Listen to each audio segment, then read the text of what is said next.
கர்த்தருடைய பரிசுத்தமுள்ள நாமத்திற்கு ஸ்தோத்திரம். இன்றைய நாளின் கர்த்தருடைய வார்த்தையாக மீகா தீர்க்க தரிசன புஸ்தகம் 4வது அதிகாரம் 13ஆம் வசனத்தினுடைய பின்பகுதி. நீ அநேக ஜனங்களை நொறுக்கி போடுவாய், அவர்கள் தேடி சேர்த்ததை நீ கர்த்தருக்கென்றும் அவர்களுடைய ஆஸ்தியை பூமிக்கெல்லாம் ஆண்டவராய் இருக்கிறவர்க்கென்றும் நியமிப்பாய்.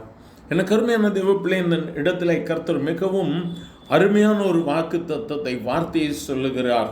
அந்த இடத்துல சொல்லும் பொழுது, உன் குழம்புகளை வெண்கலமாக்குவேன், அப்படின்னா உன்னுடைய கால்களை பலப்படுத்துவேன், நான் உன் இருதயத்தை பலப்படுத்துவேன், உனக்குள்ளாக என் வார்த்தையை வைப்பேன் என்று சொல்லுகிறார். அவர் சொல்லுகிறார், அநேக ஜனங்களை நீ நொறுக்கி போடுவாய். இந்த வார்த்தைகளை கேட்கிற தேவ பிள்ளையே, இந்த நாளிலும் கர்த்தர் உன்னை ஆயத்தப்படுத்துகிறார், கர்த்தர் உன்னை தகுதிப்படுத்துகிறார், கர்த்தர் உன்னை அநேக ஜாதிகள் ஜனங்களுக்கு முன்பதாக எழுந்து நிற்கும்படியாக, அந்த ஆத்துமாக்களை கர்த்தருக்கென்று சொல்லி நீ வைராக்கியமாக எடுத்துக்கொள்ளும்படியாக கர்த்தர் அந்த கிருபையை கொடுக்கும்படியாக சொல்லுகிறார்.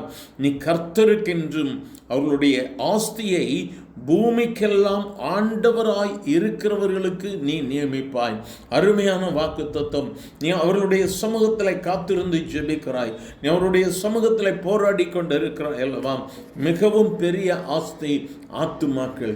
ஆகவே அந்த ஆத்துமா என்கிற ஆஸ்தியை கர்த்தர் உனக்கு கொடுப்பார். நீ யாருக்காக ஜெபிக்கிறாயோ, உன் குடும்பத்தில் இன்னும் என்னுடைய உறவுகள் ரட்சிக்கப்படவில்லை, இரத்த சம்பந்தப்பட்டவர்கள் இன்னும் உலகத்தோடு கூட இருக்கிறார்கள், தங்களுடைய வாழ்க்கையில் இன்னும் என் ஆண்டவராக இயேசுவை ஏற்றுக்கொள்ளவில்லை என்று சொல்லி நீ இந்த வேளையில ஜெபித்துக் கொண்டிருப்பாயானால், இந்த வேளையில கர்த்தர் சொல்லுகிறார், நீ கர்த்தருக்கென்றும் ஆண்டவருக்கென்றும் சொல்லி இவைகளை நீ சுதந்தரிப்பாய். கர்த்தருடைய வார்த்தை இந்த நாளில இருபுறமும் கருக்குள்ள பட்டயமாக, அவருடைய வார்த்தை வல்லமையாக நமக்குள்ளாக சொல்லப்படுகிறது. ஆண்டவர் நம்மை விடுவிக்கிற தேவன், வெற்றியை கொடுக்கிறவர். அநேக ஜனங்களை நொறுக்கும்படியாய், இருதயத்தை நீ கர்த்தருக்கென்று ஆயத்தப்படுத்தும்படியாய் இந்த நாளிலே கர்த்தர் உன்னை தகுதிப்படுத்தி கொண்டிருக்கிறார். ஒருவேளை உன்னுடைய வாழ்வில் பலவிதமான நுகங்களோடு கூட நொறுக்குதலோடு கூட இந்த வார்த்தைகளை கேட்டுக்கொண்டிருப்பாயானால், இந்த நாளிலே கர்த்தர் உன்னை தகுதிப்படுத்துகிறார். ஆயத்தப்படு, ஆயத்தமாக சுதந்திரிப்பதற்கு இந்த வேளையிலும் கூட ஆண்டவரை நோக்கி பார்க்கலாமா? என்னை பலப்படுத்தும் ஆண்டவரே, ஒரு இரட்டிப்பான நன்மையை தாரும் ஆண்டவரே என்று சொல்லி அவரை நோக்கி கூப்பிடலாமா? எங்கள் அன்பின் ஆண்டவரே, ஆசீர்வதிக்கப்பட்ட இந்த நல்ல காலை வேளைக்காக நன்றி. உம்முடைய வார்த்தைக்காய் ஸ்தோத்திரம் ஆண்டவரே. அநேக ஜனங்களை நொறுக்கி போடுவாய் என்றால், அநேக இருதயங்களை கர்த்தருக்கென்று சொல்லி ஆயத்தப்படுத்துவாய் என்று நீர் கொடுக்கிற இந்த வார்த்தைக்காக ஸ்தோத்திரம் ஆண்டவரே.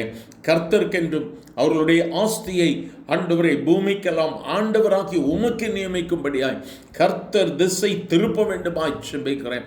யார் யார் இந்த வேளையில் கண்ணீரோடு கூட ஆண்டவரை இம்மை நோக்கி கூப்பிடுகிறார்களோ, இந்த வார்த்தை எனக்கு வேண்டும் ஆண்டவரே, எனக்கு உரித்தாக வேண்டும் என்று சொல்லி விரும்பி உம்மிடத்தில் போராடுகிற ஒவ்வொருவர் மேலும் உம்முடைய ஆணி வாய்ந்த கரம் அமர்கிற தயவிற்காய் ஸ்தோத்திரம்.